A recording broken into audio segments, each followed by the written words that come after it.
असलामुअलैकुम crime update में लियाकत तुसीं वेख रहे हो मेरा यूट्यूब चैनल। गुज़िश्ता रोज़ थाना शरकपुर की हदूद एक बड़ा अफसोसनाक वाक़या है जिन्हें पूरे इलाके नूं हिला के रख दिता है।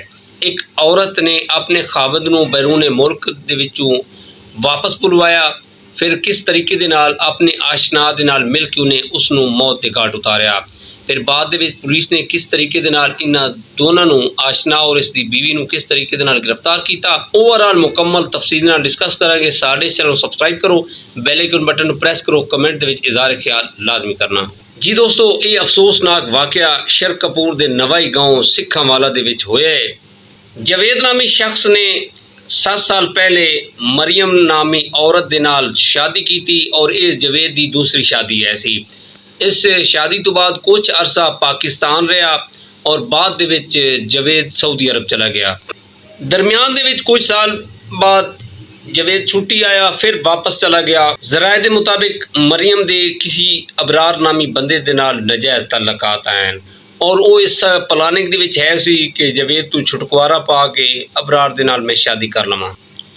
और मरियम नूं यही रंज है सी कि मेरी औलाद ही नहीं है, 7 साल गुजर गए ने, कोई आस उम्मीद नहीं है। उन्हें जवेद नूं रोज़ाना जदों फोन कर दी आई व्हाट्सएप ते कोई मैसेज भेजना तो वही कहना कि तुसीं हुण प्रदेश नूं छोड़ो, पाकिस्तान आ जाओ, इत्थे कोई ना कोई नौकरी तुसीं कर लेना।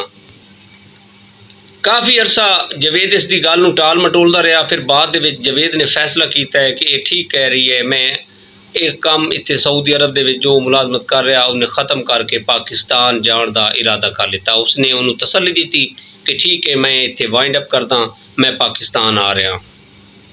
कुछ अरसे बाद जवेद पाकिस्तान वापस आ गया और इसने अपना जिहड़े इन्हां दा पिंड है सिखांवाली तहसील शरकपुर दे विच इन्हें रिहाइश रख लई और नाल नाल उन्हें रोज़गार की कोशिश शुरू कर दी। उसका जिहड़ा घर बड़ा सी उन्हें 2 पोर्शन कीते, एक उन्हें किराए ते दे दिता और उसकी बीवी जिहड़ी है सी मरियम, उन्हें वो मकान जिहड़ा है वो अबरार नामी शख्स नूं दिलवाया।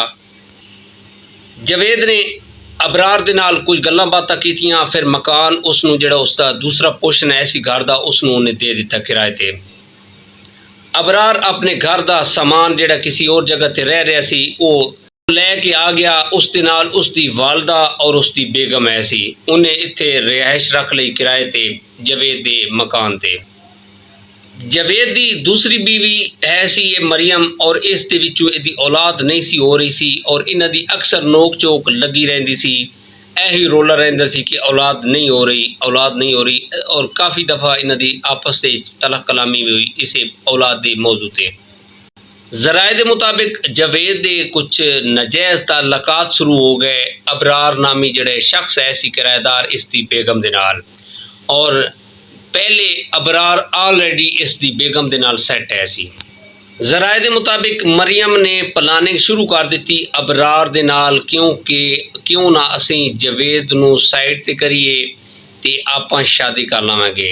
ए अबरार ही चाहता सी। अबरार बेरोज़गार है सी, कुछ मेहनत मजदूरी करता सी, लेकिन जवेद कोल सऊदी अरब का पैसा है सी, उसका गुजारा चल रहा सी और नाल ही उन्हें किराए ते मकान दिते हुए सी।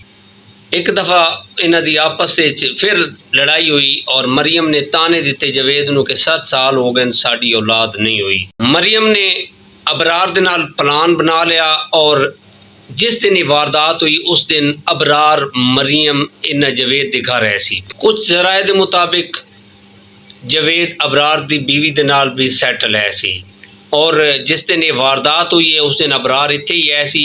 सुबह इतलात के मुताबिक वो कुछ बंदे लेके आया, अबरार नूं मौत के घाट उतारिया, फिर वो फरार होने कामयाब हो गया।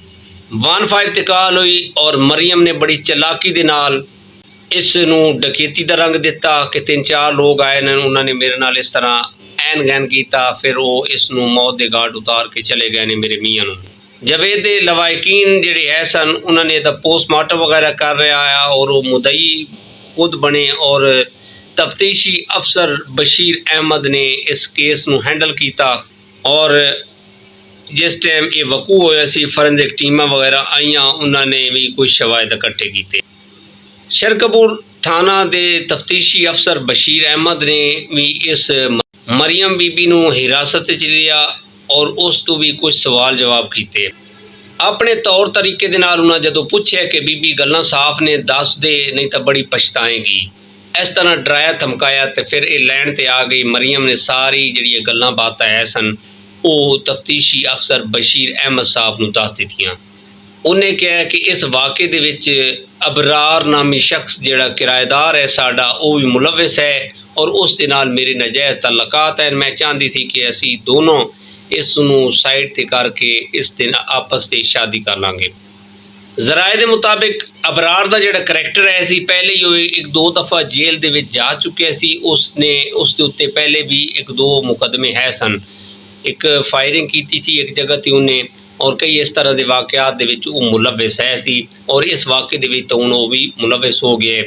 ਬਾਅਦ ਦੇ ਵਿੱਚ ਇਹਨਾਂ ਨੂੰ गिरफ्तार किया गया। पुलिस ने बड़ी कार्रवाई की, छापे वगैरह मार के अबरार नूं गिरफ्तार किया और इन्हों जुडिशल कर दिता है। देखने अदालत इन्हों की सज़ा सुनाती है। यह अफसोसनाक वाक़या है कि जवेद सऊदी अरब दे विच सैटल है सी, उसनूं वापस बुलाया गया, फिर उसनूं किस तरीके दे नाल मौत के घाट उतारा गया। इस पैगाम दे नाल सानूं इजाज़त दो। अपना ढेर सारा ख्याल रखना, कमेंट दे विच राय लाजमी देना। खुदा हाफिज़।